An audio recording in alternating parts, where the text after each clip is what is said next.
সুন্দর ফুলবাগান, তার চেয়েও সুন্দর আমাদের এই পৃথিবী। পুরো জীবনব্যাপী সচেতনতা নিয়ে কাজ করতে হবে।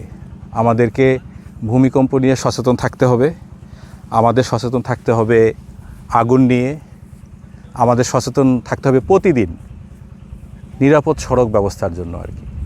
নিরাপদ সড়ক ব্যবস্থা শুধু আমাদের একক কারো দায়িত্ব নয়, এটা আমাদের রাষ্ট্রের যেমন দায়িত্ব আছে, যারা প্রতিদিন সড়ক ব্যবহার করে পথচারী তাদের দায়িত্ব আছে, যারা গাড়ি চালায় তাদের দায়িত্ব আছে, যারা আইনশৃঙ্খলা বাহিনী তাদের সকলের দায়িত্ব আছে।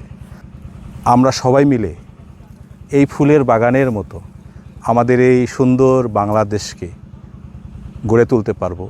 আমাদের নিজের দায়িত্বটা সঠিকভাবে পালন করি, তাহলে আশা করা যায় আমরা একটা সুন্দর, সমৃদ্ধ এবং নিরাপদ বাংলাদেশ আমরা উপহার দিতে পারবো। ধন্যবাদ।